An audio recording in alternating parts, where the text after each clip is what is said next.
आखिर आप mutual fund क्यों नहीं करना चाहते? क्या समस्या आपके दिमाग में आती है?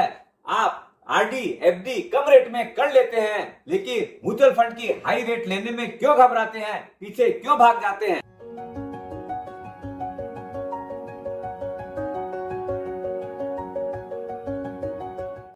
सुप्रभात दोस्तों, आप सभी का एसके हेल्थ एंड वेल्थ में स्वागत है। दोस्तों, आप सिर्फ मेरे को ही नहीं, जो भी लॉन्ग टर्म इन्वेस्टर रहे हैं, वॉरेन बफेट साहब हो चाहे राकेश झुनझुनवाला जी, उन्होंने साबित किया है कि लॉन्ग टर्म में जितना बढ़िया रिटर्न म्यूचुअल फंड इक्विटी में आता है, कहीं और आ ही नहीं सकता। लेकिन यहाँ पर एक बात है, जो आदमी सोच समझकर सही जगह पर इन्वेस्टमेंट करता है लॉन्ग टर्म के लिए, तो वहां पर 100 टाइम 200 टाइम कितना भी रिटर्न आ सकता है, ये एक प्रूवन रिकॉर्ड है। लेकिन फिर भी आप लोग पीछे भाग जाते हैं, क्यों? मेरे को नहीं समझ में आता। मेरे को तो लगता है जो सबसे पहली जो चीज आती है वो है सेफ्टी। आप लोगों को लगता है रिकरिंग में और एफडी के अंदर मेरा रुपया सेफ है। मैं जितना रुपया मेरे को बोला गया है कि 5 साल बाद में 10 साल बाद में वो एफडी के ऊपर या उसके ऊपर लिखा हुआ रहता है कितना रुपया एश्योर्ड आना है, आप उसी के पीछे रह जाते हैं। लेकिन एक्चुअल में अगर देखेंगे तो वो एक आपको नेगेटिव रिटर्न दे रही है। क्यों? कि जो चीज उस टाइम में जो वैल्यूएशन होगी वो इन्फ्लेशन की वजह से वो इन्फ्लेटेड वैल्यू हो जाती है। आपने तो देखा, अरे भाई मैंने लाख रुपया का इन्वेस्टमेंट किया था, अपना 7-7.5% का रिटर्न अगर होता है 5 साल के अंदर, मेरे को 1,35,000 या 40,000 रुपया मिल गए, बहुत है। लेकिन हो सकता है 5 साल बाद में उसकी जो परचेजिंग वैल्यू जो कॉस्ट है वही 1.5 लाख रुपया हो गई, तो ऐसे भी आप नेगेटिव रिटर्न में आ गए। दूसरा जो सबसे इंपॉर्टेंट चीज है वो है इन्फ्लेशन। इन्फ्लेशन एक ऐसा इनविजिबल कॉस्ट है जो कि आप देख नहीं पाते हैं। महंगाई दर जो कि अभी इंडिया के अंदर 6 से 7% चल रही है, आपकी कॉस्ट वैसे ही बढ़ जाती है। इसमें मैंने टैक्सेशन अभी जोड़ा भी नहीं है। इंडिया के अंदर अभी हाईएस्ट जो टैक्स ब्रैकेट है वो 30% है। अगर उसको जोड़ लेंगे तो आप समझ सकते हैं कि अरे मेरे को तो कुछ रिटर्न्स मिला ही नहीं, मैं तो बहुत ज्यादा नेगेटिव।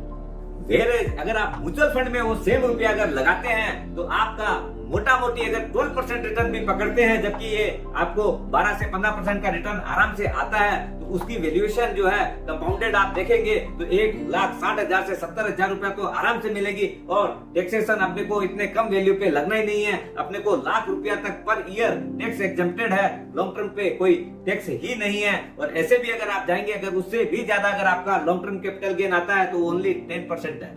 दूसरी जो सबसे बड़ी चीज है वोलेटिलिटी। सुनने में नेगेटिव लगता है और मैक्सिमम आदमी हो सकता है इसी डर से भी इन्वेस्टमेंट नहीं करते हैं, लेकिन एज ए इन्वेस्टर ये उसका सबसे अच्छा फ्रेंड है। क्यों? कि वोलेटिलिटी में जब भी मार्केट डाउन होता है, आप अपने पास उस टाइम में जो भी अवेलेबल फंड है वो लमसम के रूप में लगा सकते हैं, क्योंकि एनएवी कम रहती है, आपको नंबर ऑफ यूनिट ज्यादा मिलती है और लॉन्ग टर्म में उसका बेनिफिट आपको मिलना ही है। तीसरी चीज है लिक्विडिटी। आज के दिन शेयर मार्केट से अच्छा कोई लिक्विड काम नहीं है। आप T+1 transaction debt plus 1 day के ऊपर अपना पैसा जो है डायरेक्टली आपके अकाउंट में क्रेडिट हो जाता है, एकदम हैसल फ्री, बिना किसी तकलीफ के। चौथी चीज है ट्रांसपेरेंसी। दोस्तों, इतनी खुली हुई किताब है, आपको हर महीने एएमसी अपना फुल पोर्टफोलियो देती है कि अपने कौन कौन से शेयर में क्या परसेंटेज में उन्होंने रुपया लगा रखा है, और ये फैक्ट शीट के अंदर सारी चीजें आपको ऑनलाइन वहाँ पर अवेलेबल है उनकी साइट के ऊपर। अब ये बात आती है कि इसमें इन्वेस्टमेंट करें कैसे, क्योंकि बहुत आदमी ने तो आज तक इन्वेस्टमेंट किया ही नहीं, अपने आरडी और एफडी से ऊपर उठ ही नहीं पाए। तो इसमें 2 तरीकों से इन्वेस्टमेंट कर सकते हैं। पहला है आप स्वयं ऑनलाइन इन्वेस्टमेंट कर सकते हैं, अपने हिसाब से देख के स्टडी करके। इसको डायरेक्ट इन्वेस्टमेंट बोलते हैं। ये एक तरह से समझ लीजिए, एक कार आपके पास है और आप स्वयं उसमें ड्राइवर भी हो, सारा रास्ता भी आपको स्वयं ही ढूंढना भी है।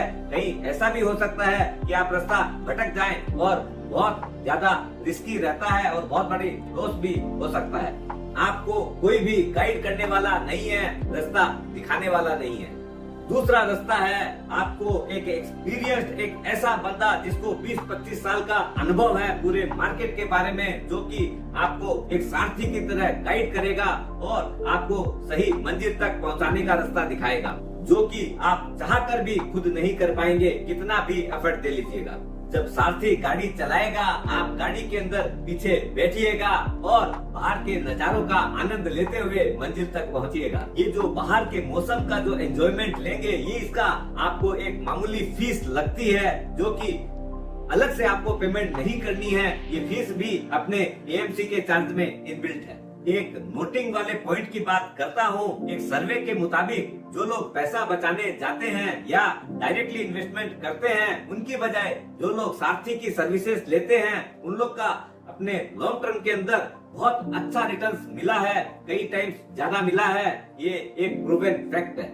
एक चीज और देखी गई है, यहाँ पर फैमिली कंस्ट्रेंट भी बहुत काम करता है कि अपने जो माँ बाप हैं वो यंग जनरेशन को म्यूचुअल फंड में इन्वेस्टमेंट करने नहीं देते हैं।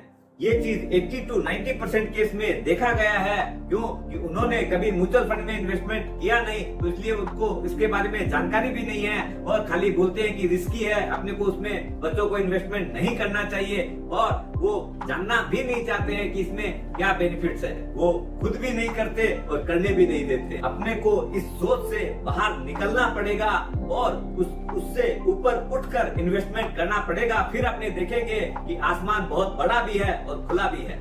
मैं एक बार फिर आप लोगों से पूछता हूँ कि आप जो आरडी और एफडी में जो इन्वेस्टमेंट करते हैं उसके पीछे क्या रीजन है, और आप म्यूचुअल फंड में इन्वेस्टमेंट नहीं करते हैं, घबराते हैं और पीछे भाग जाते हैं, ये रीजन कमेंट करके बताइए। अब सबसे बड़ी मुद्दे की बात ये है कि आप स्वयं का रिटर्न भी मल्टीपल होगा और अपना देश भी ग्रो करेगा, डेवलप करेगा और एक बहुत अच्छा स्थान विश्व के अंदर बनाएगा। दोस्तों, अपने वीडियो को लाइक तो बनता है, आपको अच्छा लगे तो जरूर शेयर करिएगा।